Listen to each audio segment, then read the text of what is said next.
So we've been talking to you about law of attraction for a very long time, haven't we? And many people are beginning to understand it. Many are misunderstanding it. But we want you to understand that law of attraction is responding to the vibration of that which is you. We also want you to understand that you've got two vibrational things going on at any point in time, because you were source energy before you came into this physical body, and even though you were born into this body, that larger part of you still exists. It is a vibrational you. It's a vibrational, co-creative you. And it's pure positive energy. So here you are in your physical body, sifting and sorting, knowing what you don't want, knowing what you do want, all day, every day, have been for a very long time, launching preferences, clear preferences of what you prefer. And each one of these vibrational launchings is received by the larger part of you. In other words, vibrationally speaking, the source within you is evolving and expanding as a result of the life that you're living here in this physical body. When you see someone hungry, you want more food for your planet. When someone is rude to you, you want nicer people in your life and in the lives of others. In other words, you are constantly expanding and improving through the life that you are living. And the source within you is taking that expansion immediately. So we've been then explaining to you that without even knowing it, you've been creating this vibrational reality. It's the vibrational version that precedes the manifested version. And we explained to you that the source within you is collecting and becoming all that you are asking for. And then you say, well, if that's true, then why is my life not improving? And we say, for one very easy to understand reason. You're launching the rockets by knowing what you don't want, but then you're not practicing the vibration of what you do want often. Instead, you're beating the drum of justification of why you want the improvement. And that's that efforting factor that we're talking about that is not serving you. You're trying so hard to get what you want by pointing out that this isn't fair and this is unjust. In other words, as you feel the unfairness and then you stand in the justification, because there's a part of you that knows, you innately understand that you are supposed to be winning. You are supposed to be feeling good. And when you're not, you understand that there's something wrong, and then you go about trying to explain why it's wrong and how long it's been wrong and what's really wrong about it and how others agree with you that it is wrong. So you continue to practice the vibration, a frequency that disallows what you want. So in order to help you bridge that gap between who you've become and who you're allowing yourself to be, we are offering a series of analogies. We wanted you first to understand that there is a vibrational version of you that you have access to, but you have to practice yourself into alignment with it. And on some subjects, that's easy for you to do because you've been practicing it, and on other subjects, it's more difficult for you to do. So then we began explaining to you, yes, there is the non-physical version of you, which you are contributing to constantly. This is just not the non-physical part of you that was before you were born that now you're trying to catch up with. This is the non-physical part of you that has been expanding and evolving as a result of the life that you're living here in this physical body.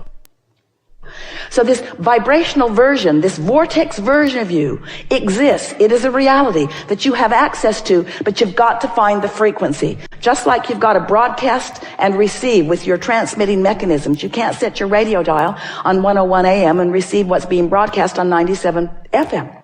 You have to be on the frequency that the broadcast is coming from.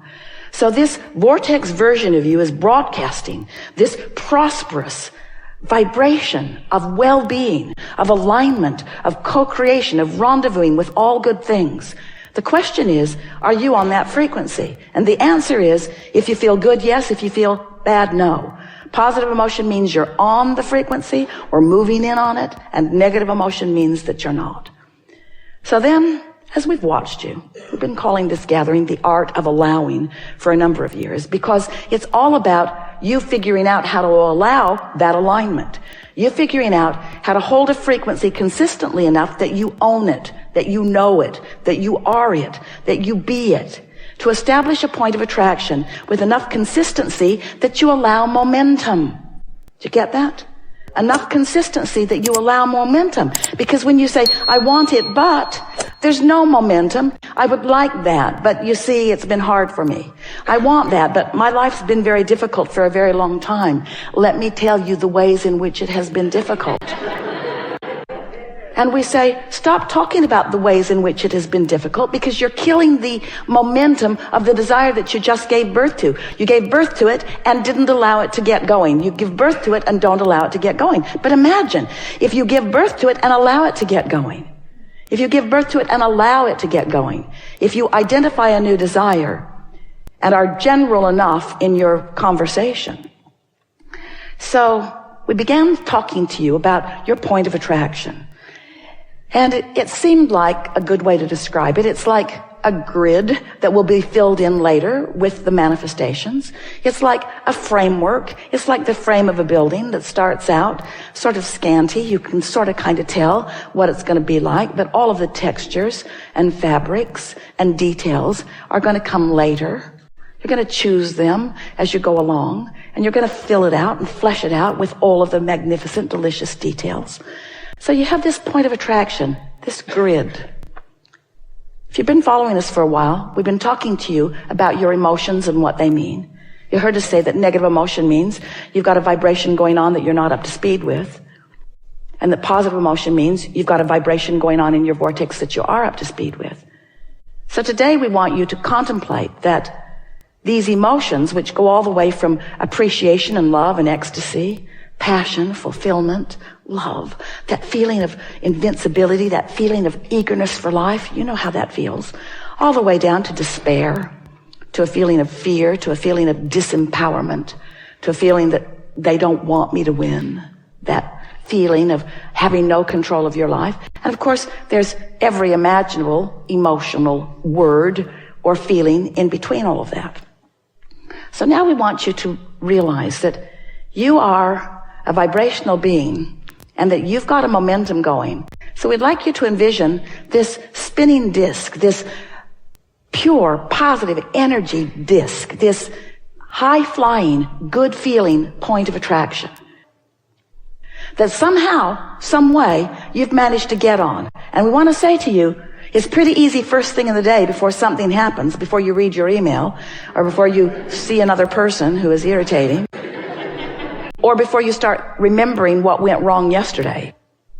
In other words, you can get on that high-flying disc pretty easily because you wake up there. And if you don't do that thing you usually do that causes you to choose a lower disc, then there you fly for a little while.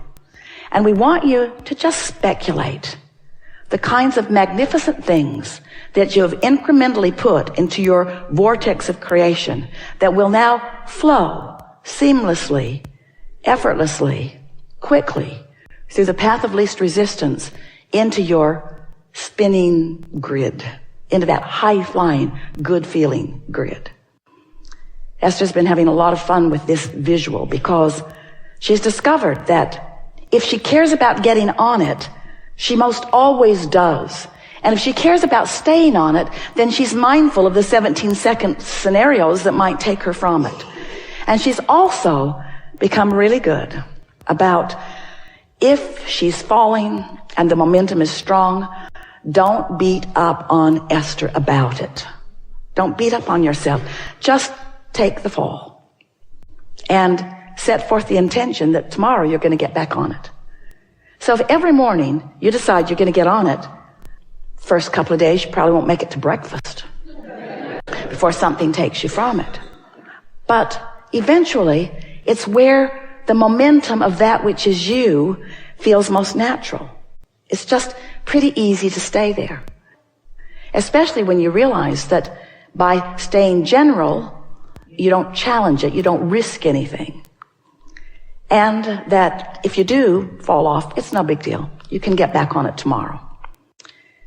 So last week, Esther announced to us, Abraham, I refuse to accept that I have to wait till tomorrow morning to get back on the disc. Because I like being on it so much. And I'm clearly not on it right now. For all of the obvious reasons, because you saw what happened.